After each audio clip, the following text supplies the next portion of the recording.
Doctor Asif Nazrul Islam গত ৫ই আগস্টের আগ পর্যন্ত গত ১৫ বছর বাংলাদেশ জাতীয়তাবাদী দল বা জামাত ইসলাম তাদের জন্য অনেক কথা বলেছিলেন ডক্টর আসিফ নজরুল ইসলাম। শক্ত অবস্থান নিয়েছিলেন, ভূমিকা নিয়েছিলেন, তিনি কথা বলতেন। আর আমার মনে হয় যে ওই সময়টাতে আওয়ামী লীগ বিরোধী যে শক্তিগুলো ছিল সবার কাছে নয়নের মণি ছিল ডক্টর আসিফ নজরুল ইসলাম, এবং আওয়ামী লীগের কাছে চক্ষুশূল ছিল ডক্টর আসিফ নজরুল ইসলাম। ইভেন এই কথাগুলো বলার জন্য ছাত্রলীগ কর্তৃক তাকে নিগৃহীত হতে হয়েছে, তার অফিসে ভাঙচুর করা হয়েছিল, তালা দেওয়া হয়েছিল, আরও অনেক অপচেষ্টা করা হয়েছিল, কিন্তু তিনি তার অবস্থান ভিকটিমদের পক্ষে, মানে যারা নির্যাতিত হয়েছিল তাদের পক্ষে বা বিপরীত রাজনৈতিক দলগুলোর পক্ষে অবস্থান ছিল। তো গত ৫ই আগস্টের এই সরকারের মধ্যে একটা খুবই গুরুত্বপূর্ণ সেক্টরের দায়িত্ব পেয়েছেন তিনি, সেটা হচ্ছে আইন এবং বিচার বিভাগ সংশ্লিষ্ট যে মন্ত্রণালয়টা আছে সেটার। এখন আজকে যখন আপনারা দেখেন যে বাংলাদেশ আওয়ামী লীগকে নিষিদ্ধ করার ইস্যুতে একটা রিট দায়ের করা হয়েছিল আদালতে, আপনাদের খেয়াল থাকার কথা। তো অ্যাটর্নি জেনারেলের যেই ডিপার্টমেন্ট সেটাকে তারা প্রটেস্ট করেছে। এর পাশাপাশি খুবই গুরুত্বপূর্ণ এই পদটাতে বসে তিনি আসলে কি ভাবছেন আওয়ামী লীগকে নিষিদ্ধ করার ব্যাপারে। তবে আমরা এই ক্ষেত্রে একটু আগে আপনাদেরকে বলতে চাই, গত ৫ই আগস্টের ঠিক ২ দিন আগে আন্দোলনটাকে ডাইভার্ট করার জন্য বাংলাদেশ আওয়ামী লীগ তাদের একসময়ের পুরনো মিত্র বাংলাদেশ জামায়াত ইসলামকে পট করে এসা নিষিদ্ধ করে দিয়েছিল একটা নির্বাহী আদেশের মাধ্যমে। তো আজকে সেই আদেশটাকে প্রত্যাহার করা হয়েছে। একটা গণতান্ত্রিক দেশে সবাই রাজনীতি করবে, এটাই আজকে আদালতের একটা নির্দেশনা আসছে।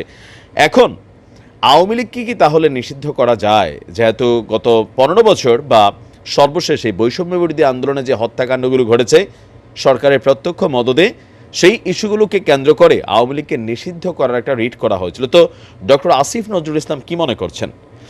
অন্তর্বর্তী সরকারের আইন উপদেষ্টা হিসাবে আসিফ নজরুল ইসলাম বলছেন যে দল হিসাবে আওয়ামী লীগকে নিষিদ্ধ করা উচিত হবে না, এটা তার ব্যক্তিগত মত।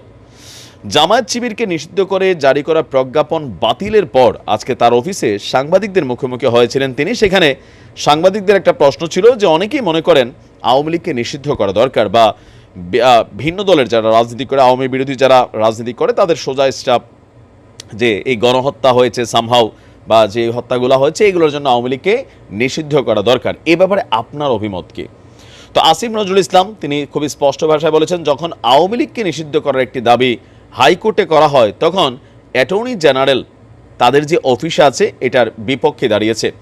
ব্যক্তিগতভাবে আমি কোনো রাজনৈতিক দলকে নিষিদ্ধ করার পক্ষে নই। শক্তভাবে জঙ্গি তৎপরতা, রাষ্ট্রবিরোধী তৎপরতা থাকলে সেটি সততার সঙ্গে তদন্ত করে আপনার এটি করা যেতে পারে। সাধারণ নিয়ম হিসাবে সংবিধানে সংগঠন করার স্বাধীনতা আছে। তিনি বলছেন যে আওয়ামী লীগ বাংলাদেশের স্বাধীনতা সংগ্রামে নেতৃত্ব প্রদানকারী একটা দল। বিভিন্ন গণতান্ত্রিক সংগ্রামে এই দলটির অবদান ছিল। গত ১৫ বছরে তারা যা করেছে এটি তাদের অতীত ঐতিহ্যের সাথে যায় না। সেটি কথায় কথায় মুক্তিযুদ্ধের চেতনার কথা বললেও সেটার সাথেও যায় না। তারা বাংলাদেশের ইতিহাসে বর্বরতম এক ফেসিবাদ কায়েম করেছিল। এই কর্মকাণ্ডের জন্য ব্যক্তিগত দায় থাকতে পারে, নেতাদের সামষ্টিক দায় থাকতে পারে। তিনি ব্যক্তিগতভাবে বলছেন দল হিসাবে আওয়ামী লীগকে নিষিদ্ধ করা সমীচীন হবে না।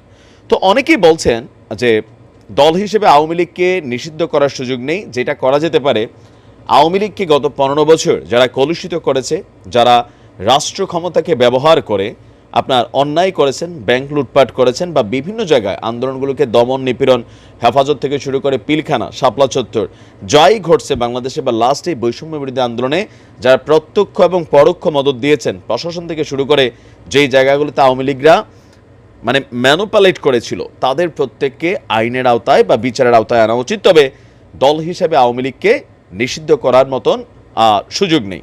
এখন ব্যক্তিগতভাবে আমারও যেটা বক্তব্য,